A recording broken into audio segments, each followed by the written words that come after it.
Hello, everyone.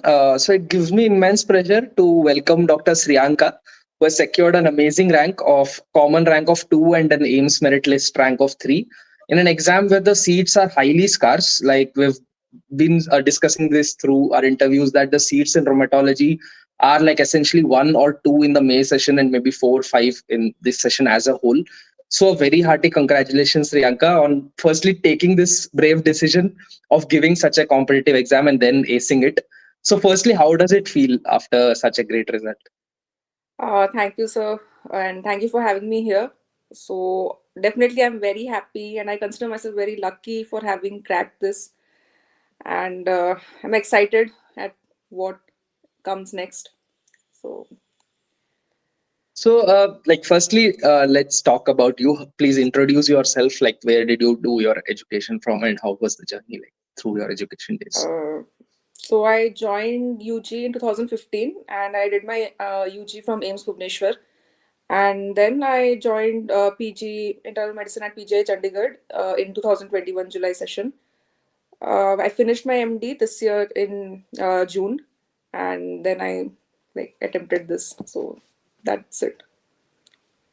And obviously, through your medicine, as we know, PGI medicine is quite hectic. Like, you don't even get the space or time to breathe through that residency period. You're always Yes. through various specialities. It's a very specialty based training. So, how did you make this decision? Like, even through your rheumatology days as a student, and while you were reading, like, how did you make this decision of zeroing on in on rheumatology as a branch to give the exam? Rheumatology is a compulsory rotation for us during our third semester. So all of us spend 1 month, at least 1 month, in that department during our residency. So it was a very amazing 1 month, and all the we could see. We had the opportunity to see all kinds of patients because it's a referral center. So we have seen every kind of patient. Even though at that point of time I don't think we were able to understand everything, but still it was nice to see them. And we have a lot of clinical meets and CPCs during the academic sessions. So a lot of the clinical meets are from the Department of Rheumatology. So it's very nice to see interesting cases. Also, the faculty is top notch in PGI, and they're like renowned. And the environment in the department is very conducive for learning. And so my source of inspiration was the department there itself. But I hadn't zeroed in on on choosing rheumatology as a subject for DM till my last semester, when I started thinking about what to do after MD. So I decided on rheumatology because like however much I thought and evaluated all the options, I always kept coming back to this subject. Also, I like medicine per se, so I think rheumatology keeps you close to all the different units you have in medicine. So that's why I think I chose rheumatology finally. uh, Definitely. So, as a rheumatologist, it's not just medicine. You end up, sometimes we give, when we have our ward patients, sometimes we say, okay, this time our ward is a nephro ward. Sometimes it's a hemat yeah, ward. right. Like, to be honest, sometimes it even becomes an ENT ward with, chondritis patients, saddle nose patients, and, all Yes. of that. So, it's definitely very varied, and obviously medicine at its epicenter. So, through coming to your INSS, as I understand, you completed your MD 6 months back, and then you had a gap. So, how did that journey phase through your MD as well as later? How was that journey preparation phase of INSS Romat? So during as you mentioned, residency in PGI is very hectic. So during my residency, I could not actually focus on studying for the entrance. So whenever I got time, and if I was studying rheumatology, I would go through the important diseases that we are expected to know for the theory exam, for our MD exams. And it was my habit to make notes, like whatever I study, whichever subject it might be, I'll just make notes so that I don't have to see the book just the day before the exam, because it's very overwhelming that way. So I had during my before my MD theory exams, okay, I just knew some things about rheumatoid, just the basics. Then uh, I sat for the for INISS even that time during the May session. So the exam was between our theory and practicals. I didn't qualify for the interview that time, but I just got an idea. Okay, this is the kind of questions they can ask, and then I decided, okay, I'll seriously prepare. After our exams, we still had to like work for 4 more months because our batch had joined late. So our MD finally ended in August end. So I started seriously preparing from the beginning of September. So at that time, I started studying from Kelly and Harrison. So every topic I'll read from Harrison, and I already had the notes which I had made. So I started adding on those points like, okay, this might come as a question. So let me just add that. Then after Harrison, then I moved on to Kelly and again did the same thing, added on those points. So apart from that, I start after every topic I would solve MCQs, as many MCQs as I could find on that topic, and that actually helped because that way I could know, okay, this might come as a question. This single sentence given in this book, this might come as a question. So that was my strategy. So after like reading everything once, then I think I revised like twice, 2 times more. And just before the SS MCQ exam, I just went through the important tables and like factual questions that people tend to forget, like antibody patterns, then those antibodies in myositis, like which I know I tend to forget these things. So I just went through those. And it was difficult definitely during especially because we didn't get much time to just sit and study because we were working till the end of August. So we could matlab, it wasn't like I could study every day. Okay, 1 or 2 days I would study for an hour or so, or some days, okay, I could give 2 3 hours at max. And it like I would study 1 or 2 days in a week. After that, once I finished everything, then I could sit down and actually study properly. So And like these achiever interviews or topper interviews help upcoming students a lot, like they act as a guidance for the upcoming students. So one question that is going on, one doubt that is going on the in the current batch of students is, suppose somebody has given an exam, for instance a rheumatology exam, or has secured rank 8 or 9, and then they are in a position that they are do will be possibly doing good in the next INSS, but they have NEET SS also, which are quite close. I think March end is NEET SS, and then April end is your INSS. So did you think about NEET SS through this preparation, or if you, even if you might be have been giving the exam, like how would your kind of idea have been to go through that? Did you think about it, or? yeah, because as you mentioned, the seats are scarce, especially through INISS. So I Yeah. thought if I don't get a seat, then I'll study for NEET. But I wasn't that confident about NEET because it's like core medicine, and for this exam, I never got time to study anything regarding like other topics in medicine. So I didn't really know how to go about it. So I was just waiting for the results to come, and then I was like, okay, if I don't get it this time, then I'll just start studying medicine. And I had already finished UMAT. So matlab, if I couldn't get it through NEET SS, then I would sit for the next INISS. That was my only plan. So honestly, I was also clueless what to do if I didn't get a seat this time. But amazingly you did, so it's a Yeah, great lucky. step, like one step is crossed now. So like what about your core preparation strategy for the theory part? As you told, you primarily read Harrison and then added on to it. What else might have helped you through this preparation? So, as I mentioned, I had notes, I added on to them. So, after studying every topic, I also went ahead and checked ACR or ULAR guidelines for every single thing because they do have that and they are mostly 2000, matlab, from 2022 to 2024. So, whatever recent was there, I would check that and jot down the important points from those two. And yeah, solving questions is very important because like I was using doc tutorials a lot for my MCQs. Even when I wasn't seriously preparing for the exam, still I used to solve questions just like that. So that gave me an idea about what to study and what is actually important, like what kind of questions can come, and so I could know what to focus on. And Other than that, I feel it's actually very important to read Harrison and Kelly properly, like from top, not from obviously Kelly. I don't think we can study from top to bottom, but at least all the important Major diseases, topics. then the drugs, we need to be thorough with them.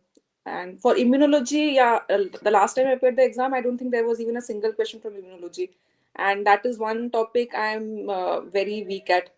But so I knew I cannot. I knew I wouldn't even be able to understand what is written in Kelly. So I just took Harrison and read immunology from that book, and it was enough. So this time I think we had 7 8 questions from immunology, and I'm happy I just like went ahead and just made some effort to read Harrison for that unit, and it actually worked out. So I think Harrison Immuno is like pretty vast in itself, to be yeah. honest. Like every line is a possible MCQ there. Yeah, exactly. I mean, Like I read it for the first time towards the. I had kept it for the last because I thought if I'm not, unable to understand it, why to waste so much time on it? yeah, So I read it towards the last week. I couldn't understand even one word.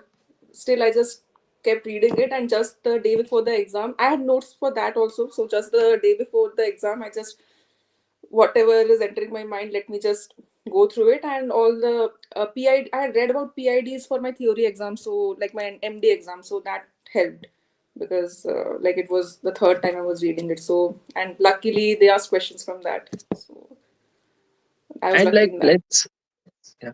So let's talk about this time's paper. Like, firstly, we have discussed in our recalls like that uh, the question paper was from Kelly's. So, did your preparation method, obviously before this, it wasn't so straightforward that questions will come from Kelly. So, did your preparation align with that? And if somewhere some parts it didn't, like retrospectively, what you might want to change, because that might kind of help students coming up. uh, like most of the questions were from Kelly, like Yeah, almost, I mean, if one has read Kelly's, I think more than 90% of the questions one can answer. And I think I would have revised more. I think like and there were a lot of questions from cancer screening and myositis this time, and the yeah, antibodies associated with yeah, cancer. And yeah. so I had read that definitely, but I mean, I should have revised more. I can say that because I know that when I saw the questions, I realized I have read this, but I don't remember this. So I think Yeah, but repeat like you revision would had have helped. essentially like 2 3 months, right? I think you did a Yeah, great job preparing within that. It's not easy to read the entire part of rheumat would seem like a small subject for a yeah, general medicine candidate, but once you start reading Kelly's, only you realize, and then you start looking yeah, at the guidelines, trying to remember yeah, everything. It's exactly. pretty vast. And So yeah, I had no time for medicine. I thought I'll study medicine. Okay, I'll give 2 days to nephro, 2 days to hemat, but that never happened because while I was trying to study medicine, I realized okay, I'm forgetting rheumat. So then I had to choose. Okay, like there's no way I could complete medicine in such a short period of time. So I just okay, so you kind whatever. of had your medicine prep from your MD only, Yeah. the So main whatever thing that you read SML from was it. there, that helped. And And about the interview prep, obviously now PGI has joined AIMS in conducting the interview or using the interview marks as uh, you know uh, for your merit list preparation. So how did you do the interview preparation? Like, what was your strategy there? so for the interview, I mostly started preparing approaches to various scenarios. So, for example, okay, if a patient with SLE, or suppose a 30-year-old female with SLE comes with proteinuria, then what are you going to do? So it's not just that we'll give endoxin. We have to like how do we need to answer so that the person sitting in front of you knows that okay, you have seen a patient, you know what is to be done, like how okay if she comes then evaluate her, then decide whether a kidney biopsy is needed, then then they might just ask what are the precautions for a kidney biopsy, so they can just ask anything. So I just kept that scenario in my mind, and okay how our consultants used to ask our SRs uh, questions during rounds. So I tried formulating some. approaches, like whatever I could think of, like okay, approach to Raynaud's or approach to gangrene or scleroderma renal crisis. So it was like, okay, if I am having that patient in front of me, how am I going to actually manage it? Not just for the theoretical purposes, but actually how it has to As be a done. resident, as a Yeah, possibly a DM like in resident, real how would you life, tackle those how, yeah. situations? So that is something I prepared, and also there's a lot of use of corticosteroids and biologicals. So the Hmm, question of osteoporosis, vaccines, and infections definitely hmm, comes here. So I paid special attention to that, and also TB. Like I thought, yeah. like TB is very, like the risk is very high and it's very common, and so that question pops keeps popping up intermittently. So I tried reading whatever I could, and I knew okay, some medicine questions might be asked, but again, there was no way I could actually decide what to study from medicine. So again, that was like I had to leave it on my luck. So No, and like it you took this some. helped. Yes, sir. No, you took some great decisions actually. Sometimes what happens is like this realization that okay, if I go into that pool or ocean of medicine, then I'd Hmm. forget rheumat part. Taking this Yeah. strong decision like that is like very thoughtful. And also your areas of preparation for the interview, they are basically things that a first year DM resident does, right? So that was also very thoughtful. Great decisions. Decisions like these, like matter a lot through your prep. It's Yes, not sir. just the hard work, but also strategies like these. So as someone who has done this so very well, what would you guide your juniors like through the residency? Especially in most of the colleges it's pretty hectic. Maybe AIMS Delhi is somewhere where it's slightly less, but otherwise it's pretty hectic, very difficult to crack an exam through residency. So those juniors, and also maybe someone who's preparing post residency, how would you what would you advise them? So if someone is going through their residency right now, I would just advise them to not take a lot of stress regarding the exam, but just keep on like imbibing whatever they can know.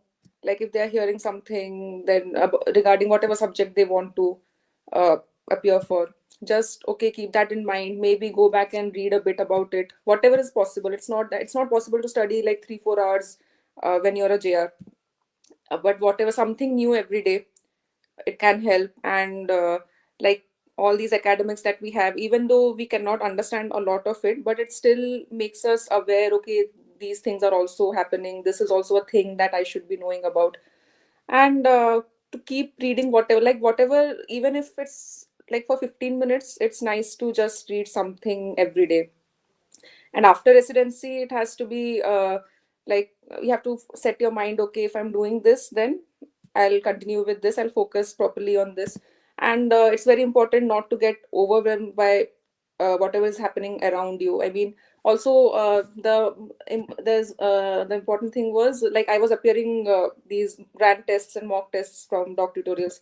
So a lot of times I didn't even qualify. Even towards the end of like towards the beginning of October, I wouldn't get even 40 marks. So definitely that gives a blow to your confidence. Like, okay, I have read Harrison, I have read Kelly, and now even then I'm not even qualifying.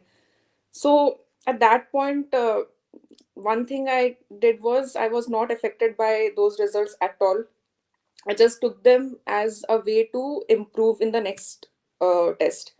So, and obviously, finally your performance on the day of the actual exam matters. So it's important to take all these like, I can't say defeats, but these Yeah, mock setbacks, tests, maybe minor yeah, setbacks, hurdle. setbacks, as a way to check and go back and find out where the problem was and just work on that single-mindedly.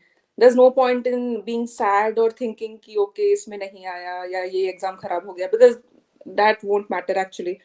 And the only thing we can do is learn from it and just go ahead. And so that helped me, and I'm very happy to have friends around me who like uh, help me through this. So I think that's what I would advise whoever is preparing for, like to just focus on whatever they want to do and not get distracted by any setbacks that they are facing. And I feel at whatever the result might be, it's important to not have any regrets that I could have done better or I could have tried harder. So if we have given our everything and have tried the best we could, then I don't think we need to look back and think that, okay, this could have happened or something else could have happened. So we can just move on to the next phase. So, So like, just as a disclaimer, students give these mock tests. They shouldn't look at it, as that this marks would come, right? Because yeah. what we do is, in when we prepare the exam, like, let's take the final exam. There'll be that 10 out of 10 or 20 out of 80 questions which are simple, right? Which everybody Hmm. would get. Those questions we do not keep in the mocks. So because we want to give all the difficult, above average, or the harder questions in your mock, so that you practice them, so that those are not missed out, the harder Yes. repeat questions or the harder questions from the tables, etc. So the Yes. mock tests are by default, you don't have those very simple questions. So those are not that this marks I'll get in the main exam. You definitely will get a few marks ahead, but it's more like the best thing is to compare your previous mark to your Yeah. next mark. That is the best, So there was this standard. one topic that used to repeatedly come in mock tests, and every single time I would get it wrong. So and that used to make me upset. Like even if I'm studying the same thing, still I'm getting it wrong like every single time. But finally, that actually came in the main exam, and it was correct. So that is what mattered finally. So Yeah. and actually, the mock tests were really good. I mean. They covered every single line from Kelly. I mean, if someone goes to those questions, even the Q bank, I think entire Kelly will be covered, like whatever is important for the exam. So that way, I think Dr. Doodles helped me a lot. So it's actually very helpful. Thank you. And like, what about the other, your background support? Like, obviously, main would be you, not taking nothing away from you, but what about the support system that you had? A final vote of thanks that you would like to give before we sign off. So definitely, I would want to thank my parents who have been with me in every step uh, along the way, and they have never questioned, okay, why are you taking this subject or no, take this subject. They're always happy with whatever I choose. And my sister, I actually stayed with my sister while preparing for the interview, and I tend to get very stressed about vivas and interviews as such, but she made sure that I was having a good time preparing and I was stress free. So apart from that, definitely my teachers from my UG college, and definitely everyone in PGI, my faculty and all my teachers, even also my batchmates, and a few of us were staying back in Chandigarh and studying. So definitely them being there had added some support. And I'd like to thank like doc tutorials definitely, because otherwise I would have been clueless about how to study and what to study. So I think, yeah, I'm very lucky to have all of this work out at the correct time so that I could finally get this. That's all Right. I have to So it say, I was think. a great time talking to you, and obviously, like, a very, very, very good, like, congratulations on securing the rank, and best wishes on the excellent journey ahead. I'm sure rheumatology won't disappoint you. Like, it is what we think. It's a branch that we think it is an extension of medicine, and it is an integration of multiple subjects. That is why we choose to be a rheumatologist, like, right, to solve problems. That's something that gives us a lot of stimulation intellectually. So I'm sure Yeah, rheumatology won't disappoint you, and looking forward to meeting you on the journey of being a rheumatologist. thank you so Sure. much, sir. So thank you. Thank you for. Okay.